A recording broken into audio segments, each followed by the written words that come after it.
दरअसल आज आखिरी दिन है जिसमें बीजेपी की ओर से जीतू राठौड़ गुमास्ता नगर से रैली के माध्यम से कलेक्टर कार्यालय पहुंचे। वहीं कांग्रेस की ओर से अधिकृत उम्मीदवार के रूप में विकास जोशी ने नामांकन जमा किया है, परंतु संजय पप्पू मालविया ने भी डमी उम्मीदवार के रूप में नामांकन दाखिल किया है। नामांकन की बात पर कांग्रेस का कहना है कि किसी कारण से विकास जोशी का नामांकन निरस्त होता है तो मालवी हमारे अधिकृत उम्मीदवार होंगे। मुझे लगता है कि हम सब लोग पूरी ताकत से दृढ़ संकल्पित होकर जनता के साथ ये इलेक्शन लड़ेंगे और मुझे आशा ही नहीं पूर्ण विश्वास है कि जहां भारतीय जनता पार्टी हजारों वोट से चुनाव जीती वहां कांग्रेस पार्टी की हमारे विकास जोशी और पूरी कांग्रेस पार्टी की प्रचंड विजय होगी।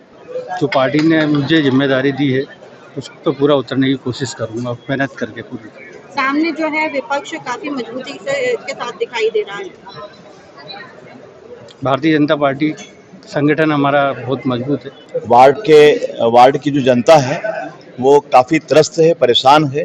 पिछले जितने भी वहाँ पर पार्षद रहे हैं उनके कार्यकाल से इस बार जनता ने भी मन बना लिया है कि वार्ड क्रमांक 83 में परिवर्तन होगा और परिवर्तन के रूप में इस बार कांग्रेस प्रत्याशी के रूप में मुझे उनका आशीर्वाद प्राप्त हो। दरअसल पूरा मामला तिलकनगर थाना क्षेत्र स्थित मेन रोड पर सेंट अर्नल्ड स्कूल के बच्चों के साथ यह हादसा हुआ था, जिसमें एक ऑटो रिक्शा अचानक से पलटी खा गई, जिसकी तस्वीरें सीसीटीवी कैमरे में भी कैद हुई थी। पूरे घटनाक्रम में घायल बच्चों को तत्काल अस्पताल में उपचार के लिए भर्ती कराया गया था। उपचार के दौरान 11वीं के छात्र की मौत हो गई। पुलिस ने प्राथमिक रूप से मर्ग कायम करते हुए जांच पड़ताल शुरू कर दी। वहीं बताया जा रहा है कि ऑटो रिक्शा चालक नशे की हालत में था, जिसे पुलिस ने मेडिकल चेकअप भी करवाया है। कई तरह के आरोप लगाए गए हैं। उनका साफ तौर पर कहना है कि लापरवाही के कारण हंसते खेलते बच्चे की जान चली गई। और आदमी दारू पी के गाड़ी चला रहा है तो ये किसकी लापरवाही मानी जाएगी? आप भी समझते हैं इस बात को। बड़ी लापरवाही के लिए हाँ, तो ये आदमी अब ड्राइवर जो है वो दारू पी के गाड़ी चलाएगा और ऑटो पलट गया तो उसमें जिम्मेदारी किसकी है? या तो स्कूल समझेगा, तो ऑटो वाला अकेला क्या जिम्मेदार है? स्कूल वालों को समझना चाहिए इस बात को कि ड्राइवर दारू पी के गाड़ी चला रहा है। हाँ, स्कूल से ही था, हमने तो स्कूल के उससे रेफरेंस ही किया, नहीं तो हम अलग से थोड़ी करते हैं। बच्चे भी है, बहुत सारे 8-10 बच्चे आते हैं अलग अलग, और एक ऑटो में 6-7 बच्चे से ज़्यादा भर लेते हैं वो लोग। वहाँ पीछे जगह नहीं होती तो आगे ड्राइवर के पास बिठाते हैं कई बार बच्चों को, तो ये कौन सा तरीका होता है? नहीं, अभी हमारी नहीं हुई, हम उसके लिए अलग से FIR करेंगे उनके ऊपर। दरअसल शहर में यातायात एक बड़ी चुनौती बन रहा है। पिछले दिनों महापौर पुष्पमित्र भार्गव द्वारा 2 मार्गों को एकांकी किया गया था, लेकिन व्यापारियों और रहवासियों के विरोध के बाद कुछ बदलाव किया गया है। लेकिन जिस तरह से 2 दिन पहले हुई मूसलाधार बारिश के बाद घंटे के जाम की तस्वीरें सोशल मीडिया पर वायरल हुई थी, उसके बाद मुख्यमंत्री द्वारा भी शहर की यातायात को लेकर चिंता व्यक्त की गई थी।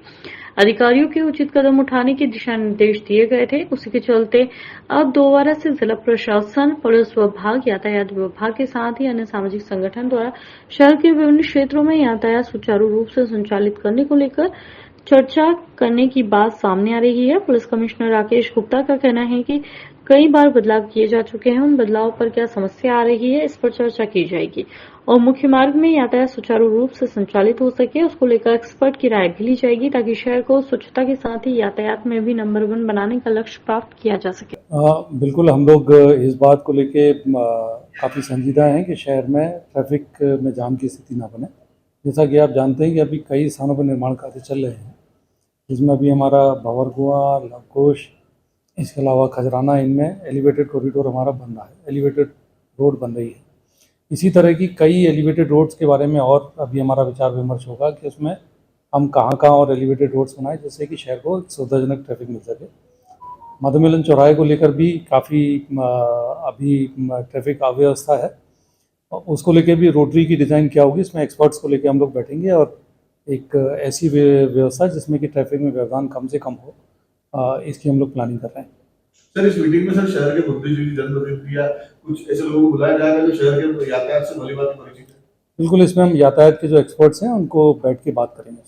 सर, मधुमिलन कर रहे हैं कुछ चौराहे यहाँ पर काफी सबसे ज्यादा चिन्ह होता है, जाम को किस तरह से निजात दिलाना?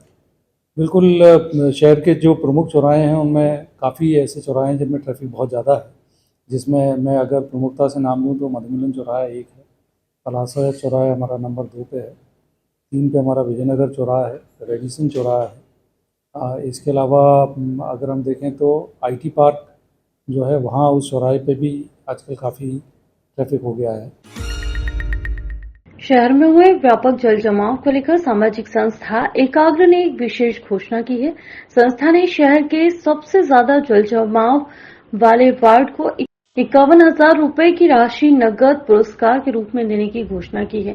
एकाग्र संस्था का कहना है कि यह इनाम पार्षदों को जलभराव की समस्या को गंभीरता से लेने और उचित समाधान खोजने के लिए प्रेरित करने के उद्देश्य से दिया जा रहा है। हालांकि इस घोषणा के बाद नगर में MIC सदस्य ने इसे एक साजिश बताया है।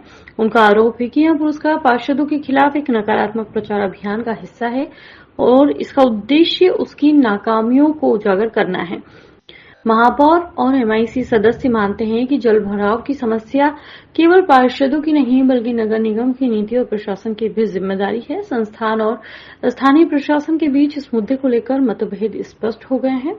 वहीं शहर में जल भराव की समस्या के समाधान के लिए इस विवाद ने एक नई बहस को जन्म दिया है जो स्थानीय राजनीति और प्रशासन के भविष्य पर असर डाल सकता है। इंदौर के तुकोगंज थाना क्षेत्र स्थित धार्मिक आयोजन में भी सभी लोग पहुंचे थे और इसी दौरान धार से आए प्रमोद नामक व्यक्ति के साथ क्षेत्र में ही रहने वाले कुछ लोगों द्वारा नाचते गाते समय धक्का लग गया था, जिसको लेकर जमकर विवाद हो गया। पूरे घटनाक्रम को लेकर फरियादी की शिकायत पर पुलिस ने विभिन्न धाराओं में केस दर्ज किया है। तो वहीं नजदीक में लगे CCTV कैमरे में यह तस्वीर कैद हुई है कि जो कि सोशल मीडिया पर वायरल हो रही है। पुलिस का कहना है कि इस वारदात में 3 लोगों को गिरफ्तार कर लिया है, तो वहीं कुछ नाबालिग भी इस वारदात में शामिल थे, इन्हें भी चिन्हित किया गया है। दरअसल इंदौर में कई तरह के अपराध होते हुए नजर आ रहे हैं और इसी के तहत झूठे प्रकरण भी दर्ज करवाए जा रहे हैं। इसी के तहत एक ताजा मामले में पुलिस द्वारा खुलासा करते हुए बताया गया कि कुछ दिन पहले आशुतोष नामक कारोबारी द्वारा स्वयं की 4 पहिया वाहन चोरी की रिपोर्ट दर्ज कराई गई थी। पुलिस द्वारा प्राथमिक रूप से जांच पड़ताल शुरू करते हुए पाया गया कि उसका 4 पहिया वाहन चोरी नहीं हुआ है, जबकि उसके ऊपर पहले से ही वाहन पर लाखों का लोन और कर्ज था और वह उसके द्वारा ही झूठा घटनाक्रम दर्ज करवाते हुए पुलिस को सूचना दी गई थी। फिलहाल पुलिस अब पूरे मामले में जो भी पूरा प्रकरण फरियादी का था उसी को आरोपी बनाया गया है और जांच पड़ताल शुरू की गई है। थाना तिलक नगर के अंतर्गत 19 अगस्त को एक कार चोरी जो बलेनो कार थी वो चोरी हुई थी, जिसकी रिपोर्ट फरियादी के कहे अनुसार लिखी गई थी और इसमें लगभग 5 लाख की चोरी का मसरूका बताते हुए ये कार की चोरी दर्ज कराई गई थी।